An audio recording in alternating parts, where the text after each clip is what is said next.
क्रांतिकारी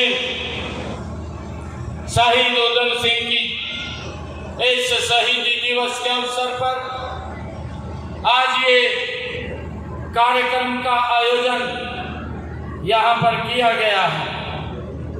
मुझे ये खुशी है कि महान क्रांतिकारी जिनका पूरा का पूरा जीवन एक खुली किताब है, जिन्होंने अपने लिए नहीं, अपने परिवार के लिए भी नहीं, जिनका जीवन इस समाज और देश के लिए समर्पित रहा है, ऐसे क्रांतिकारी वीर शहीद उधम सिंह की आज शहीदी के ऊपर हम सब मिलकर के उनको नमन कर रहे हैं। मैं भी ऐसे क्रांतिकारी वीर को नमन करता हूँ, उनको प्रणाम करता हूँ। हमारे बीच में हमारे सभी पत्रकार एवं छायाकार मित्र भी यहाँ उपस्थित हैं। मुझे ये बताते हुए आप लोगों के बीच में हर्ष भी हो रहा है, हर्ष के साथ साथ मुझे दुख भी हो रहा है। बाबा भूमन शाह जी का डेरा ये दीपालपुर पाकिस्तान में स्थित था।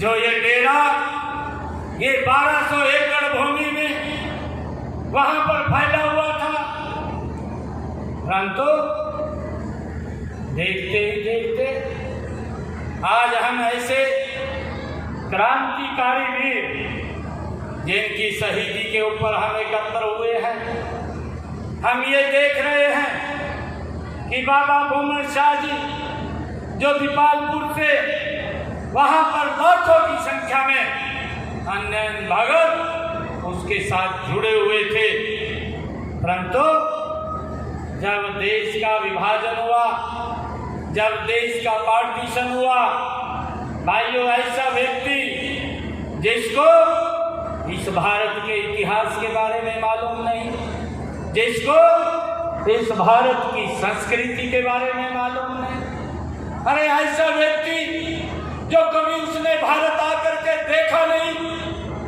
ये पार्टीशन का जिम्मा ये उस व्यक्ति को सौंप दिया।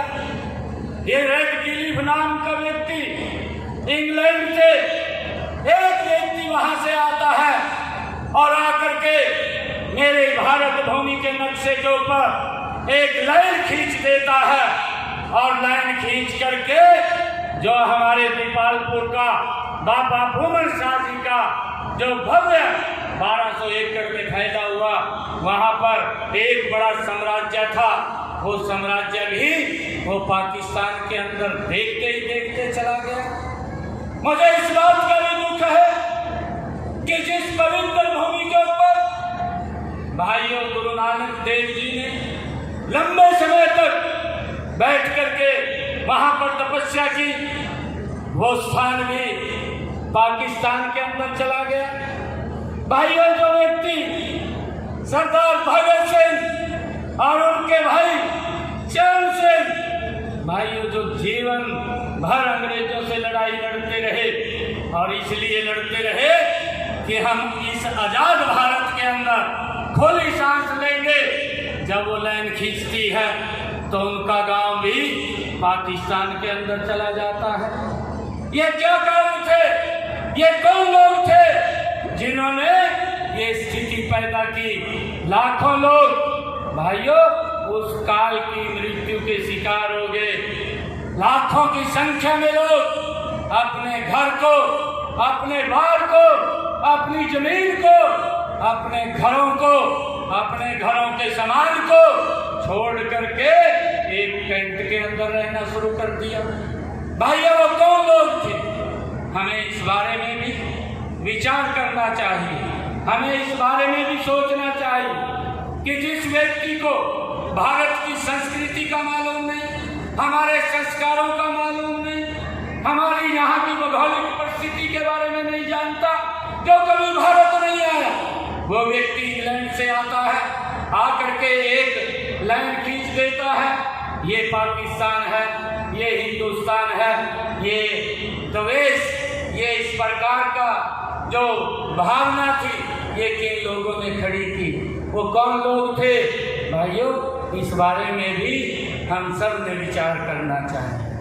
मैं आज शहीद उधम सिंह, आज उनकी शहीदी के अवसर के ऊपर आज आप लोगों के बीच में आया कि ऐसा क्रांतिकारी भी हमने अभी डॉक्यूमेंट्री फिल्म के अंदर भी उनके जीवन को देखा है।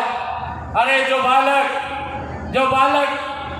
13 अप्रैल 1919 जो हमारे कुछ भाई जलियांवाला बाग के अंदर बैठ करके अंग्रेजों के कुशासन के प्रति एकत्र होकर के शांति प्रिय बैठ करके प्रदर्शन कर रहे थे भाइयों, उन जालिम अंग्रेजों ने, वो जनरल डायर, उसने एक ही रास्ता जलियांवाले बाग के अंदर जाने का था।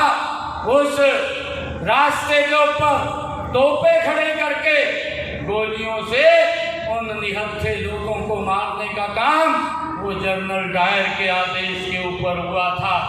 और ये सारा का सारा परिदृश्य ये हमारे शहीद उधम सिंह जो बालक था, मेधावी था, अपनी आंखों से देख रहा था। जो इतना बड़ा अत्याचार वो देख रहा था, परंतु उसके पास ये बात सहन नहीं हुई कि इन्होंने हमारे देश के निहत्थे लोगों को मार दिया। उसने तुरंत वहां से भारत की, इस भारत माँ की मिट्टी को उठा करके अपने माथे के ऊपर लगाया और लगा करके संकल्प लिया कि मैं जब तक इस जनरल डायर को मार नहीं देता मैं तब तक चैन से नहीं रहूंगा। ये संकल्प उसने इस भारत भूमि की मट्टी को उठा करके लिया। और भाइयों, उसका संकल्प उसने